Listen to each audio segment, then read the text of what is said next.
Are you familiar at all with the research professor? She's sort of famous now. Her name's Brené Brown. I see a bunch of people shaking their heads. It's okay if you didn't know her. I didn't know her. I don't know her personally. I didn't know of her until really a few months ago. She has 2 or 3 really, really well-done, famous TED Talks. If you're into like the TED world, you know her. Her topics, the things that she studies, are kind of strange. There are things like shame, and things like empathy, and things like courage, and things like vulnerability. As I was kind of preparing for this series, I was watching some interviews with Brené Brown. And I was watching one of the interviews, and she was talking about really her kind of like midlife breakdown, which she also jokingly refers to as her spiritual awakening. And which is funny, those two things can kind of work together. And she was reading a bunch of books about, like, as a woman, how do I go through a midlife crisis, like a midlife breakdown? Like, what do I do? And all of the books said, go back to church. Back to church, back to church. That's what you need to do. And so she went back to church. She hadn't been to church for a long time. It was part of her childhood growing up, but she hadn't been to church for a long time. And she said something in this interview that just grabbed me. It just stuck out to me. And this is what she said. She said, you know, I went back to church expecting it to be something like an epidural. You come in, you get the shot, and the pain goes away. But what I found was it was more like a midwife. Holding your hand, rubbing your back, saying, push, this is gonna hurt. A lot of women are kind of going like this. She went back to church, went back to faith, went back to God, hoping to find easy answers, hoping to find something magical that would make the pain go away. And what she found was a God, a faith, a church that didn't give easy answers, but instead gave a good answer, which is, I'm going to be with you in this. I'm going to walk with you in this. Life is not meant to give us easy answers. We are meant to go with one another. What she found when she came back to church was that she's not alone. And that's what this series over the next few weeks is really going to kind of hit on. We're going to ask some big, hard questions that have a tendency to make us think to ourselves, my gosh, am I all alone in this? Am I the only one who thinks this way? Am I the only one who feels this way? What we hope you will hear throughout this series is that you are not alone. Because not only do the people who are in this room and people just like us, like people deal with this stuff, you're not alone in it, but also I hope you will hear that God is with you in it. And there's good news. There's good news behind who Jesus is and what Jesus did for us, that if you can allow it, the good news of Jesus, to meet you in those hard questions that you face, your life can be completely different because of it. And so this morning, we're going to kind of kick off this series with really kind of an open-ended, purposely open question. And it's this, will I ever be blank enough? Will I ever be smart enough? Will I ever be thin enough? Will I ever be perfect enough? Will I ever be eloquent enough? The question behind all of this, of course, is will I ever be good enough? Will I ever be good enough? If that is a question that eats at you, or that kind of gnaws at your heart, or is under the things that you're facing every day, will I ever be good enough? What that does in you is it drives you to experience the feeling of shame. And that's really the topic for this morning, shame. Now, there's a really good chance that you know what shame is. You have felt it before, I'm sure. You probably use words like ashamed, right? But there's a really good chance you've never spent time thinking and reflecting on what shame actually is and what shame actually does. And the reason for that is quite simply because it's just one of the worst feelings to have. It's one of the worst things to experience. It's so uncomfortable, and so you don't want to feel it. You don't want to experience it. But the thing with shame is everyone deals with it. Men, women, rich, poor, everyone experiences shame. And it's one of those things that we don't talk about because we don't like to talk about. If you look it up in the dictionary, the definition of shame is something like this. It's a painful emotion caused by an awareness of guilt shortcoming and impropriety, right? And you kind of get that. I want to, though, give you Brene Brown's definition. You're going to hear a lot from her because I'm borrowing a lot from her. So I want to give you her definition because I think it actually gets to the root. It gets to the heart of what shame actually does to us and what shame actually means. And this is what she has to say shame is. She says it's the intensely painful feeling or experience of believing that we are flawed and therefore unworthy of love and belonging. It's the idea that because of something I did, something that was done to me, some way that I was made, some reason I'm not blank enough, I'm not good enough, because of that thing, I am fundamentally flawed, and therefore, I'm unworthy of love and connection. And here's the idea. If those people knew who I really am, what I really am, they wouldn't want to be around me. They wouldn't want to be in my family. They wouldn't want to be married to me. They wouldn't want to work next to me, right? That's what shame is. That's kind of what shame does. One helpful way to kind of understand shame is to think about the relation between shame and things that it's close to, things like guilt. Shame and guilt are related, kind of overlapping concepts, but there's an important difference between the two. So, like, guilt will say, I did something wrong. Shame will say, I am something wrong. Guilt will say, someone did something to me, and they are wrong, and they are guilty for doing that. Shame will say, someone did something to me, and now I am bad. Now I am ruined by what they've done. Guilt says, I made a mistake. Shame says, I am a mistake. Can you see the difference between those two?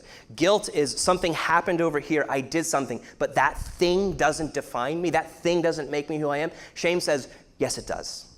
That's the thing that makes you what you are. In the same way, humiliation is another concept that's related closely to shame. Humiliation says, I did something stupid and people are laughing at me, but it was just something stupid I did. Shame says, they're laughing at me and they're right to laugh at me. Humiliation is my boss berates me and belittles me in front of my peers because of some mistake I made. And what shame says is he's right to do that. He's right to belittle me. He's right to berate me in front of these people. They're related, but there's an important difference, right? Shame is about us. It's about who we are, whereas guilt, humiliation, it's things we've done. It's mistakes that we've made. I think we all probably know what shame feels like. We all experience it. Just last Saturday, actually, I had what was one of my more recent shameful moments. It was Saturday night. My wife, Amanda, and my two sisters were out in Red Bank painting ceramic Christmas trees to one day be filled with lighting elements that will make Christmas happy. Didn't do me any good that day. So they were out, and I was putting our three boys to bed. And if you're a parent of multiple people, you know what this is like. I was putting them to bed, and last weekend, I was just having a bad weekend.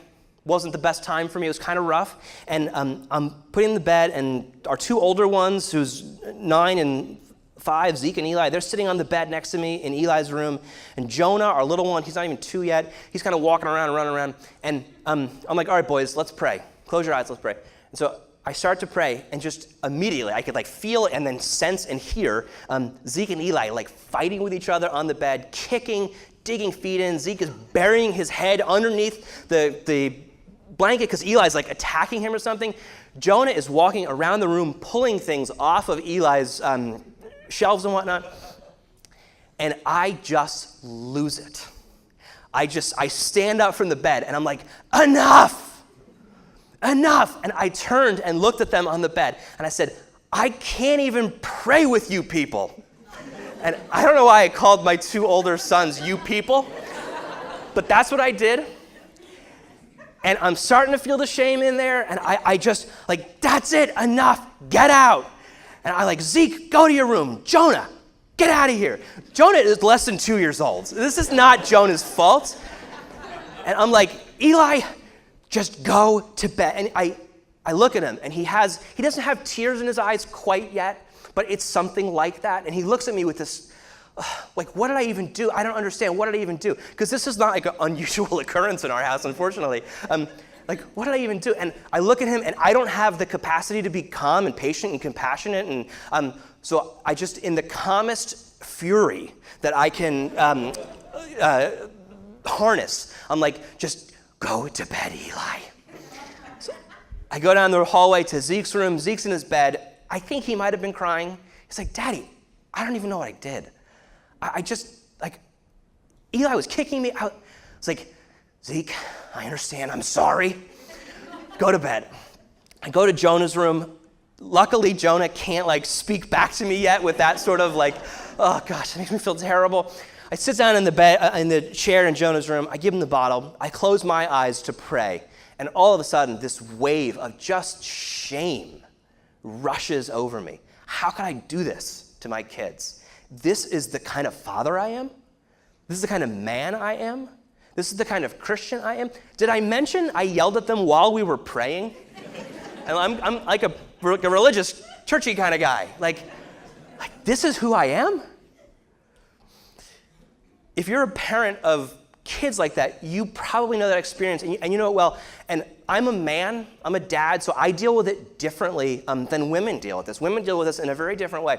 And so this morning, I'm going to do something we've never done here at Park Church. I'm going to invite someone else to come up and speak for a minute about what it would be like if she were to deal with something like this. This is my wife. This is my wife, Amanda. It's not a surprise that we're doing this. We kind of talked about it. So given a similar situation, how would you do? Okay, I'm not going to make this up because I have an actual situation with the same 3 children, not different ones, same 3 kids. This was probably about 3 or 4 weeks ago. I am a full-time working mom with a husband who works lots of hours, and so mornings in our house tend to be less than beautiful. And so about 3.5 weeks ago, our 5-year-old is in kindergarten. He is just starting at his school. And then our 9-year-old is in 4th grade. And, I woke up, make a long story short, I was running very, very late. I needed to be at work by 8:20. It's 8:05, and if we don't leave by 8:06 to get you to school, I'm late. So it's 8:05, and I'm looking at the clock, and I'm starting to freak out because I realize, I'm not ready. I'm not ready. There are things that I have done in my morning that didn't make it easy. I am not ready. And it's time to go, and I look at my children. The rule is you have to have your shoes on and teeth brushed. Neither thing had happened. So my response is to start screaming, and I am screaming at our children. Jonah has no idea why I'm screaming. He's the littlest one. And I am yelling, get in the car. Why are you not ready? So my response is to tell them, I am going to sit in the car and wait for you, or you will walk to school. Clearly not going to happen. The next thing I know, I'm laying on my horn in the driveway, screaming in my car, get in the car. No one can hear me. They're in the house. I'm yelling. I'm out of control. I can feel I'm out of control. I'm aware that I'm out of control. Still not changing my behavior. I'm just laying on the horn longer. Now I'm rolling down the windows, screaming. My children come out, taking their time, P.S., get in the car. The half mile to school, I'm just screaming at my children. And I'm telling them that this is their fault. I am going to get in trouble. It's your fault. When my boss yells at me, it's your fault. I'm telling my 9-year-old and my 5-year-old. And as I said it, I could just feel my face growing red, and I could feel shame. And I pull up to the school, and I open the car door, and I'm thinking, I just pinned responsibility for my actions. Sure, they didn't have their shoes on, but I am the reason we are late. I didn't wake up early enough. I didn't do what I needed to do. And I just put responsibility and the fear of me getting in trouble on my 5-year-old and my 9-year-old. And I apologized to the boys, opened the van door, And Zeke, the 9-year-old, starts screaming at the 5-year-old. Get out of the car, get out of the car. We're going to be late. This is your fault, Eli. Pick up your backpack, we're late because of you. And now I look and I think, great, I've now taught my 9-year-old that it's okay to treat his brother and to put responsibility on his brother for his actions. And so the car door closed, and I'm saying, don't yell at Eli, don't yell at Eli, even though I was just yelling. And the car door closed, and I just lost it. I was hysterical crying. So I pick up the phone and I call Matt. And I'm like, I'm the worst mom in the entire world. I'm the worst mother. Our children are going to hate me. They're going to hate me. I'm awful. I'm an awful mom. And he's trying to reassure me that no, I'm not. And I heard coming out of my mouth, this is the legacy I'm leaving for our children.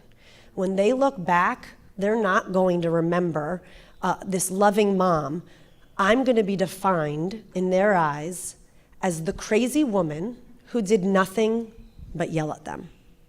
They're not going to feel love. They're just going to feel like, this is who my mom is. She was always unhappy with us because we didn't put our shoes on. And so, he's trying to reassure me that that's not true. And part of me knows that it's not true, but the rest of me is having a hard time believing what he's saying. And so I continue crying. I say, okay, thanks, hang up the phone, keep on crying. The entire day I'm imagining our children sitting at their desks, and I'm thinking, this is how I'm sending my kindergarten to start a school year, and I'm imagining what they're like. They were fine. They were completely fine when I got home that day. And I saw that with my own eyes, that they were fine, but I still didn't believe that, even though I saw it. Here we are, almost 4 weeks later, and every morning that I'm not perfect, every morning that I'm not patient, I still am believing all of those feelings. They're still coming back of that morning 4 weeks ago. And so for me, that's my every morning is, be perfect, or else you'll feel all of those things and you'll continue to ruin your children and leave a legacy of this is who your mom is. Thank you. All right. Thank you for your vulnerability and sharing. That's a picture of how Amanda faces the shame over parenting. And men and women face that shame differently because culture is just different for us in that regard. But that's how she meets it. Now, before I tell you how I kind of face the shame of something like that, I'll tell you about it at the end. I have learned something that Brené Brown refers to as shame resiliency. I've learned to do that, and I've kind of stumbled into it, but really it's because of two things. Something that I believe and something that I've learned to do.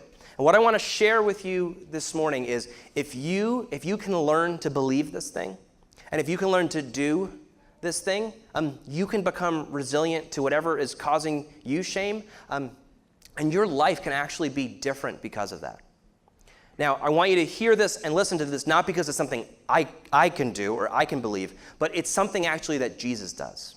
It's something that Jesus believes and something that Jesus practices. And so what we're going to do with the rest of our time this morning is open up to the Gospel of John.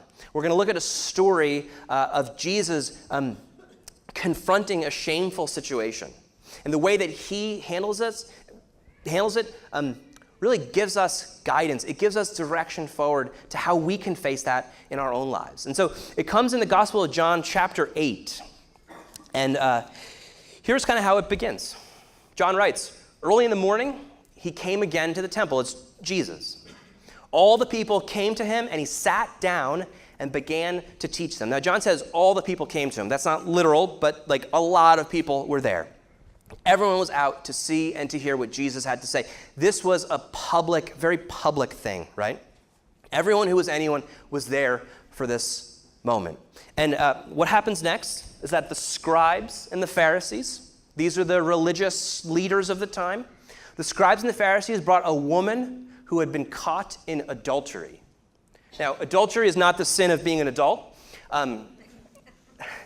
This is a heavy topic, so a little bit of, right? Adultery is sleeping with someone who you shouldn't be sleeping with, right? Caught in the sin of adultery. And making her stand before all of them. They said to him, "Teacher, this woman was caught in the very act of committing adultery." Now, the choice of John's words there are very interesting, making her stand before all of them. When you stop and think for a moment about the thing that causes you to feel shame, about the thing that causes you to feel ashamed of yourself, what's the very worst thing you would ever imagine? Being seen by people in that shame. Being seen in the act of it, right? And that's what happens for this woman up here. For people to see you as the failure that you're afraid you are, or the mistake that you're afraid you are. Why? Because if they see you for it, if they see who you really are, you are afraid that they're not going to want to actually relate to you anymore, that they're not going to want to be your friend, they're not going to want to be with you, they're not going to want to connect with you anymore. And so what you do is you hide the thing that causes you shame. And this is the dynamics of shame. This is how it works. You try to hide the thing that makes you ashamed.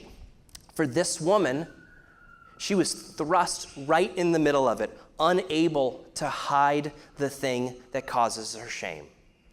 This would be like if your internet browsing history accidentally got emailed to all your friends and family, right?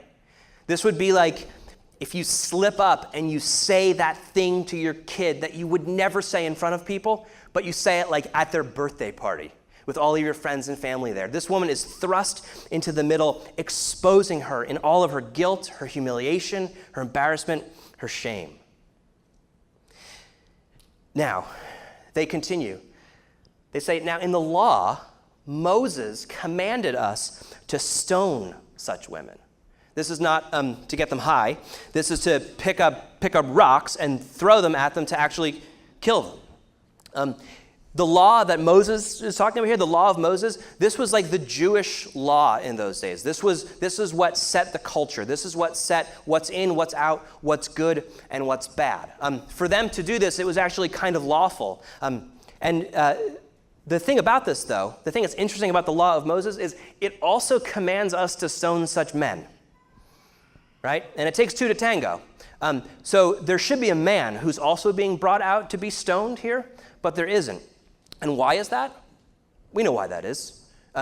Because every culture has its law, and then it has its unwritten law, right? And women were the ones who were stoned back then. Every culture has like what's expected, and then what's really expected. And we have those same kind of laws today that drive our not good enough, that drive our shame. And for us, there's all sorts of cultural expectations that are placed on us. And they're different depending on kind of who you are and where you're coming from, what your culture is. For men, and this is really from Brene Brown's research, and she's kind of like a liberal, progressive feminist, so this is not like old-time like guy talking. This is like her.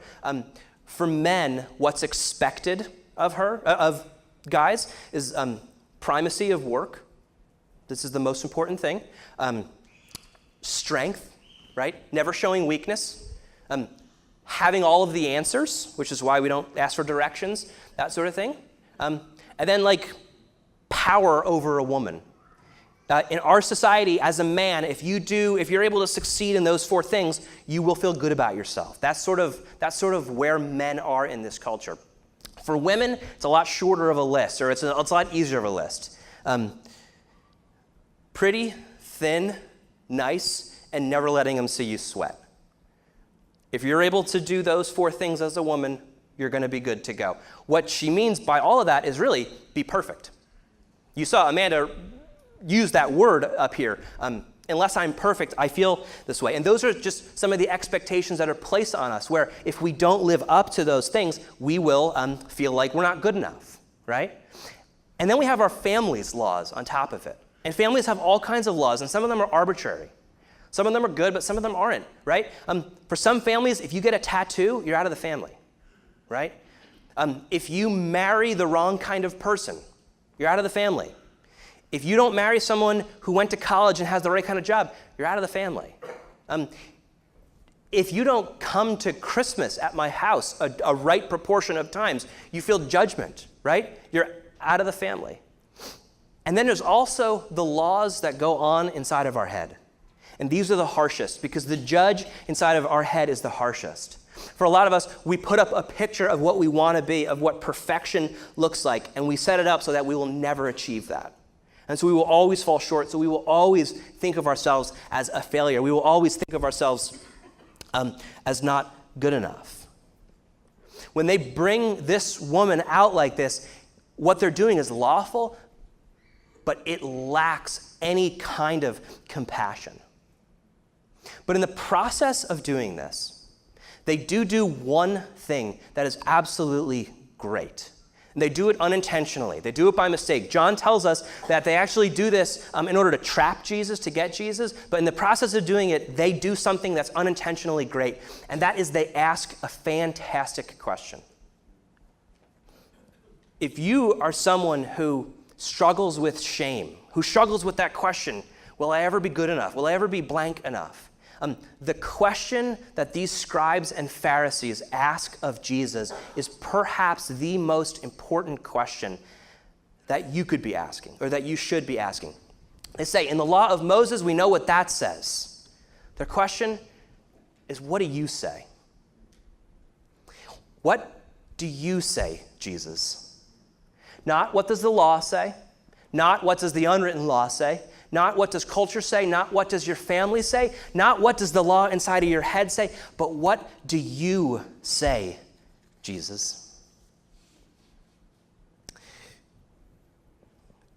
There's a quote that Brene Brown uses again and again. It's kind of a famous quote. It's from Teddy Roosevelt, actually. And it's referred to as the man in the arena quote. And every talk she gives, every book she writes, she puts it in there, so you'll catch it if you ever see her. I don't remember the quote word for word, but paraphrasing it, Teddy Roosevelt is talking about what actually matters, whose voice actually matters. And what he says is, it's not the critic that counts. It's not the person on the sidelines. It's not the fan in the stands who's watching the game whose voice matters, who's saying, you should be playing better, or I can play better. It's not their voice that counts. It's the man who is in the arena, who is on the field, who's playing the game, whose face is marred by dust and blood and sweat, who is trying, who has failed, and who has gotten back up. It's his voice that matters. Don't worry about the critics. Worry about those people who are in it with you. In this scenario, there is an entire room filled with critics, filled with people who are in the stands at the stadium watching the game, all with their fingers pointed at this one woman, and the only other person who is actually on the field with her is Jesus. His is the voice that matters. If you struggle with shame, or if you're just a person, this idea is so huge. If you could get this idea into your head, into part of who you are, into your heart, that his voice is the one that matters. It's not what culture expects of you. It's not what your family says. It's not what the girls said about you at the middle school table, or the guys said about you in high school. It's not what even you say to yourself. The only voice that actually matters is Jesus. This is something that's absolutely distinct about following him.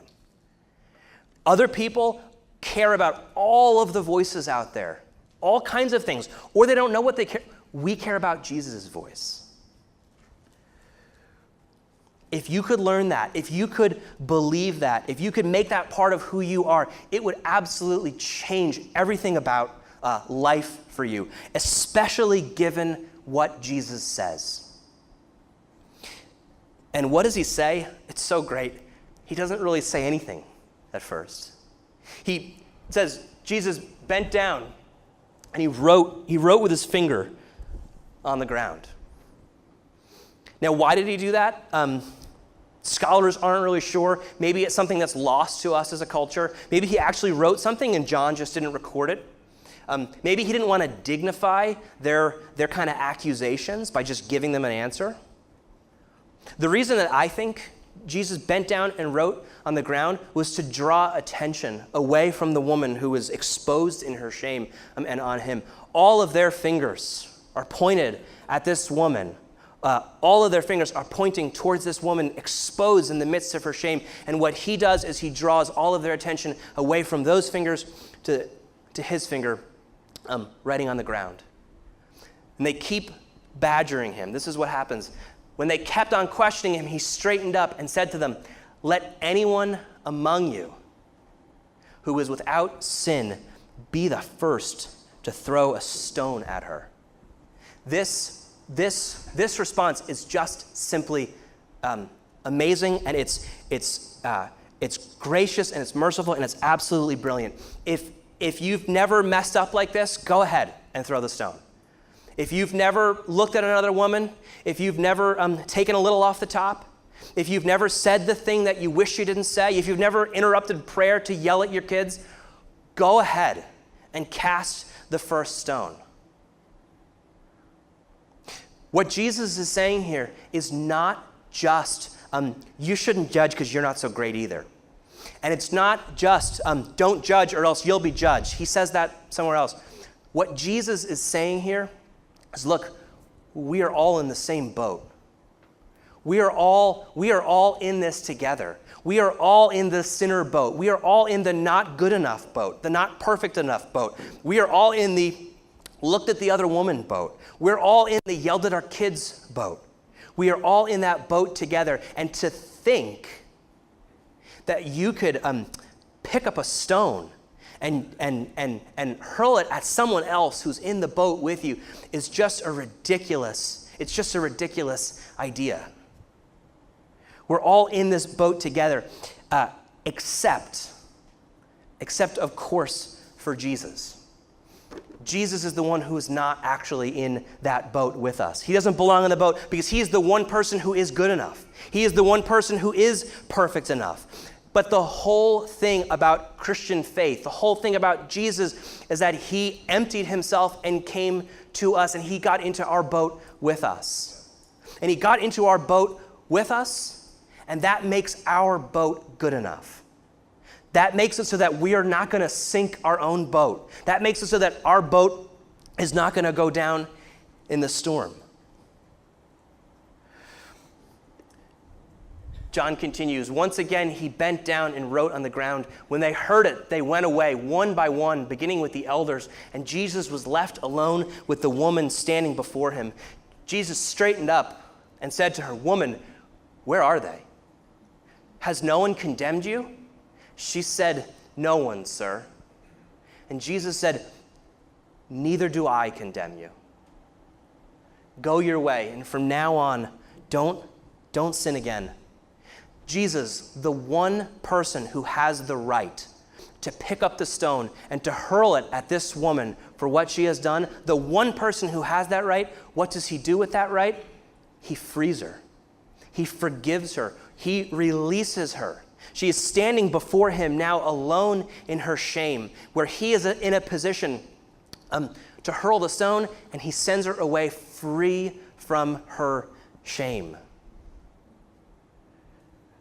Shame wants to say to you, because of what you've done, you're a mistake, you're a failure, you're unworthy of love and connection and belonging. In fact, you are so unworthy of being part of us that it's better if you die.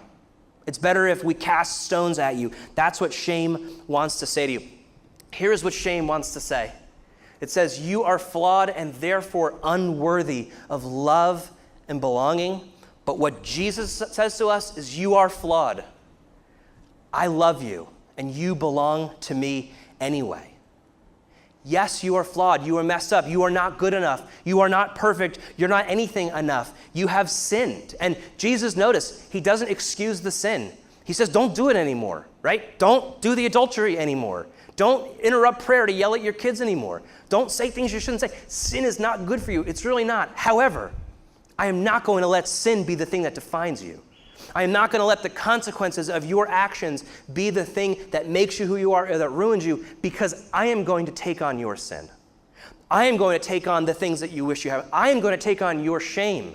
I'm going to take it to myself, and I'm going to put it to death so that you, like this woman, can walk away free. And that is what Jesus says to us. That's the good news of Jesus in the face of shame, in the face of our not good enough. I love you anyway.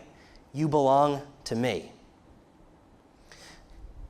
When I said earlier that there was two things, one to believe and one to do, this is the thing that I want you to consider taking a step towards believing, and not giving it lip service, right? Not just saying, yeah, I believe Jesus loves me, but actually believing it in a way that matters, that makes a difference in your heart, that actually changes things for you and in you.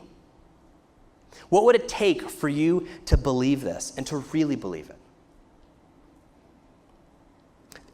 It'll take a few things. I mean, for one thing, it'll take Jesus himself actually speaking it into your life. Jesus, through the power of his Spirit, actually speaking it into your heart, into your mind, speaking it again and again. And so what you can do there is you can ask him to speak that truth into your life in a way that changes things, in a way that does things. But the other thing that it's going to take is it's going to take someone else's help. It's going to take another human being's help. And here's what I mean by that. The way that shame works is shame isolates us. It makes us feel that because of this thing we've done, because of what's been done to us, no one knows me. No one knows who I really am. No one knows how flawed I truly am. And I am, in fact, all alone in this. I'm not good enough. I'm not smart enough. I'm not perfect enough. But I can't ever let them see that, or else they won't like me. They won't be around me. They won't want to be married to me. And so I'm going to have to hide that. I have to conceal it. I can't let anyone see this mess because I'm in the boat all by myself and no one understands. This is what shame does to us. This is the conditions where shame breeds, like a mold or a fungus that grows in the dark. We see this in the story. The crowd successfully isolates this woman by herself. This is what the power of shame wants to do to you, to us, isolate you. And the antidote to isolation is simply connection. It's community. It's relationship. It's reaching out to someone and saying, I am flawed. Listen to this. I am flawed. Listen to what's really going on in here. And not being met with condemnation or judgment or with a stone, with someone subtly bending down to pick up their stone. But it's saying those things and being met with empathy, being met with compassion, being met with, yeah, I hear you. I've been through something like that too. We'll get through this together. The reason why the way I treated my kids doesn't just crush me like it does is in part because of what I believe, and I challenge you to believe like that too, but it's also because of what I've learned to do. And I've learned to reach out when I feel that way. And in this case, the person who I've reached out to is Amanda. And I can call her or I could talk to her and say, look, this is what happened, and I'm not afraid that she's going to judge me or that she's going to condemn me or humiliate me. I'm confident she's going to say something like, gosh, like, I know what that's like. I've done that too. Let's not do that again, but I know what that's like. I've been through it before. And so here's what I want you to do. I want you to believe differently. I want you to believe the thing that I said, that you are flawed, but Jesus loves you anyway. You belong to him anyway. I want you to work on believing that. Ask God to help you. Ask people to help you. But the second thing I want you to do is start to reach out for connection. If you're someone who is just feeling that in here, that shame, if this is tugging at you, reach out to connection. Don't settle for living in isolation, because really what you're doing is dying in isolation. Right? The stones kill you one force impact at a time. It's the same with shame. It kills you slowly over time. So see if you can identify a safe person. See if you can identify someone who you think is going to be compassionate, who's going to understand, who's not going to humiliate you, who's not going to tell other people about you, right? Test the waters a bit. Don't blab your stuff to everyone. But when you find the right person, take the risk of being vulnerable and sharing that. If you ever had the experience of seeing someone, or maybe you've been this person, of seeing someone for the first time share that thing that's on their heart that they've never been able to share before. If you've seen that, you know what happens. It's like it's like a huge weight is lifted off of your shoulders, and you could breathe again, and you can smile again. It's because shame cannot survive being spoken. Shame withers and dies in the light of empathy, of compassion, of understanding, of connection. So for you who is struggling with this, there's a few different things. If it's a big thing, if it's a crippling thing, maybe for some of you, the right step is to seek professional counseling, professional therapy, and help in this. There's absolutely no shame in doing that. People who make that decision because they know they need it, that's the most courageous thing you can do. People who try to hide it or pretend that they can do it all on their own, that's not courageous. Maybe you're reaching out, and if you want, we can help you connect with those kind of professionals. As a real practical matter, though, there's two things I'll tell you. One is, if you feel like you're struggling in your isolation in this regard, I want to challenge you to join a community group. I want to challenge you to get into a smaller group of people who are part of this church. Not because on a Wednesday night with 15 people you're going to pour out your deepest and darkest. That's not what community group is like. But you do stand a chance to meet someone else within your community who maybe you can connect with. Maybe this is a safe person who you can open up to. If you're not in a group and you're struggling with not having connection and you're isolated, join one. Just give it a shot. The other thing I'll say is don't be afraid to reach out to our Park Cares ministry. Todd mentioned that before. This is a group, this is a small group of trustworthy, trained, skilled people who can, if nothing else, listen to you and hear you and give you some compassion, give you some empathy back, and hopefully they can point you in the right direction.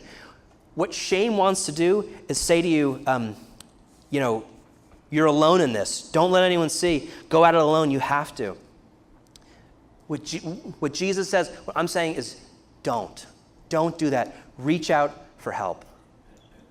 Now, this is way too long. So I'm going to close right now in prayer. But before I do that, I'm going to call up Justine. You're going to lead us in communion.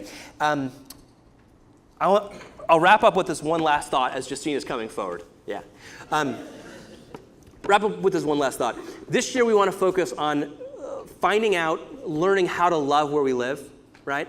One of the best ways you can love where you live is reflecting the sort of thing that Jesus did, reflecting that into the world around you. You can become that safe person, those safe people for those in your world who are dealing with this. If you could do that, you will show them who God is and how much He loves them too. So let's pray. We'll welcome the musicians up forward, and then we'll share communion together. God, we thank you for this time together. We thank you for doing what you did for this woman 2,000 years ago, for showing us a better way forward, a better way through shame. God, we ask you that you would help us to believe what we can't believe, and we ask that you would help us reach out for connection. Give us the courage that we need to reach out. God, we thank you for this community. May it be a place of empathy, of not picking up the stones, of kindness, of generosity with one another, of understanding, a place of forgiveness, a community of love. We pray this in your name, Jesus. Amen.